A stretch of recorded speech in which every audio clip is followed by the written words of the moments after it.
آپ نے جو یہ فرمایا ہے کہ قرآن سمجھنے کے لیے تقویٰ چاہیے، تو تقویٰ کیا ہوتا ہے؟ اس میں ابتدائی وضاحت تو ساری ہو گئی ہے، یعنی ہدایت ہے متقی لوگوں کے لیے جو غیب پر ایمان رکھتے ہیں، نماز قائم کرتے ہیں اور جو کچھ ان کو دیا گیا ہے اس میں سے خرچ کرتے ہیں۔ اب جو کچھ دیا گیا ہے وہ کیا ہے؟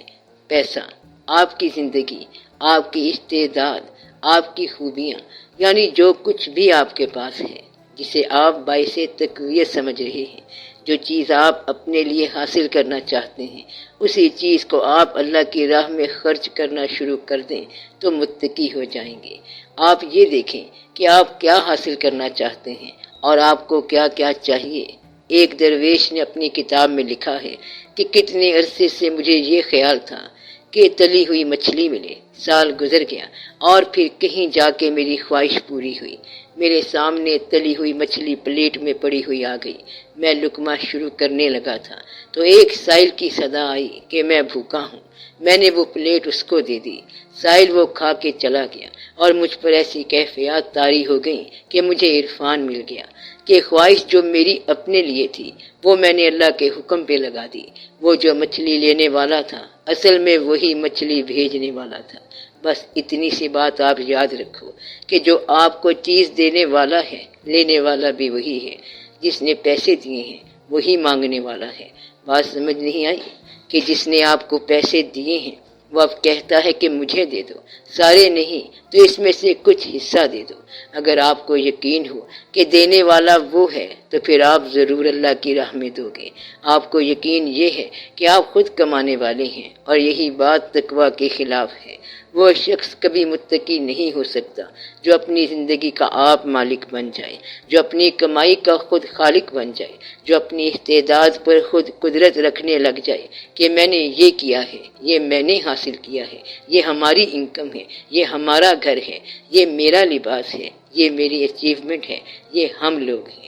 جو یہ کہتا ہے اسے تقویٰ آ ہی نہیں سکتا۔ جو یہ کہتا ہے کہ یہ اس نے پیسے دیے ہیں وہی لے جائے تو وہ متقی ہے۔ یہ آسان سی بات ہے۔ اس میں تیرا کیا ہے کہ اس نے زندگی دی ہے وہی لے جائے، زندگی اسی نے دی تھی وہی واپس لے رہا ہے، اس میں کیا مشکل بات ہے؟ میرا مطلب ہے کہ ہم تو حکم ماننے والے ہیں۔ اس نے کہا زندہ ہو جا تو ہم زندہ ہو گئے، اور اس نے کہا واپس آ جاؤ تو ہم واپس آ گئے۔ اس میں کیا دقت والی بات ہے؟ وہ اگر کہے کہ دنیا کا چکر لگا آؤ تو ہم چکر لگا آئیں گے، اور کہے کہ چکر لگا کے واپس آ جاؤ تو واپس آ جائیں گے۔ اس میں مشکل بات تو نہیں ہے نا۔ اس نے اگر کہا کہ میلہ دیکھ کے آؤ تو ہم میلے پہ چلے گئے، پھر کہا کہ اب گھر آ جاؤ تو یہ نہ کہنا کہ اب ہم واپس نہیں آتے، پھر تو بات غلط ہے۔ جب اس نے میلے پہ بھیجا ہے اور اب واپس بلاتا ہے تو واپس آؤ۔ بس اتنی سی بات ہے کہ آنا جانا جو ہے وہ مشکل نہ ہو۔ فرید الدین عطار رحمت اللہ دکان میں بیٹھے ہوئے تھے، بڑے مصروف تھے، نسخے اور دوائیاں بنا رہے تھے۔ ایک فقیر آیا اور اس نے کہا دے اللہ کے نام پر۔ انہوں نے کہا صبر کرو۔ کافی دیر گزر گئی تو اس نے پھر سوال کیا۔ انہوں نے کہا ٹھہر جا۔ فقیر کو غصہ آ گیا اور اس نے کہا تو جو اتنا مصروف ہے تو مرے گا کیسے؟ انہوں نے کہا یہ کون سی بات ہے جیسے تو مرے گا؟ فقیر نے کہا ہمارا کیا ہے؟ پھر اس فقیر نے کلمہ پڑھا، وہیں لیٹ گیا اور مر گیا۔ ان پر یہ اثر ہوا کہ سب کچھ چھوڑ دیا اور جنگل میں کپڑے پھاڑ کے نکل گئے اور پھر شیخ فرید الدین عطار رحمت اللہ بنے۔ اب آپ کو یہ بات سمجھ نہیں آتی ہے کہ لانے والا اور لے جانے والا ایک ہی ہے، بھیجنے والا اور بلانے والا ایک ہی ہے۔ جس نے جو چیز آپ کو دی ہے وہی لے جا سکتا ہے اور اسے لے جانے کا حق ہے۔ آپ ایک بار اس کو سارا حق دے دو تو پھر آپ کو کوئی تکلیف نہیں ہوگی۔ جو بھی آپ کے پاس خوبی ہے وہی خوبی اس کے نام لگا دو، جب چاہے وہ واپس لے لے۔ اگر وہ آپ کو غریبی میں رکھنا چاہتا ہے تو غریبی آپ کے لیے رحمت ہے، اور اگر آپ کو دولت دینا چاہتا ہے تو دولت رحمت ہے۔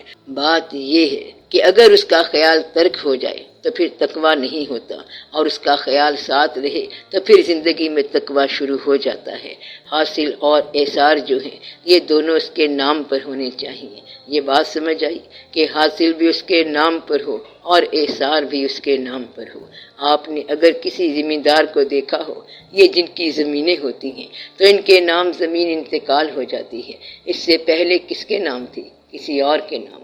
کبھی آپ ریکارڈ دیکھو تو پتہ چلے گا کہ آج تک اس کے کتنے ہی مالک بدلتے چلے جا رہے ہیں، اور اب اس ذمہ دار کی باری ہے، وہ ہر مالک کو جھٹکا دیتی ہے اور اپنے اندر سمیٹ لیتی ہے۔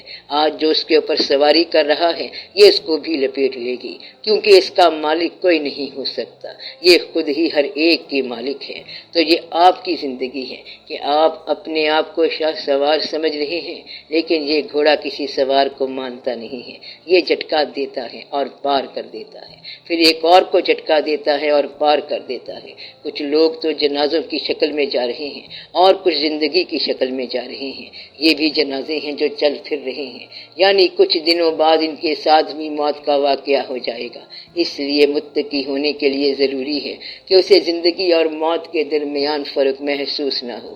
متقی ہونے کے لیے ضروری ہے کہ حاصل اور اثار میں فرق نہ محسوس ہو۔ متقی ہونے کے لیے ضروری ہے کہ اسے اللہ کا ہر حکم قبول ہو، یعنی اللہ کا جو حکم اس کے لیے ہے وہ قابل قبول ہو، اس کے تمام حاصل، تمام استعداد اور تمام اچیومنٹس اللہ کے نام پر قربان ہوں۔ اللہ نے فرمایا ہے کہ جو رزق ہم نے دیا اس میں سے خرچ کرنا ہے۔ رزق صرف پیسہ نہیں ہے، اگر اللہ نے شہرت دی ہے تو شہرت اس کے نام پر لگا دو، بینائی دی ہے تو بینائی لگا دو، مال دیا ہے تو مال لگا دو، یعنی جو کچھ اللہ نے آپ کو عطا کیا ہے وہ اللہ کی راہ میں لگا دو۔ جو کچھ آپ اپنے لیے رکھنا چاہتے ہیں وہ اللہ کی راہ میں لگا دو، پھر دیکھو کہ آپ کو تقویٰ مل جائے گا۔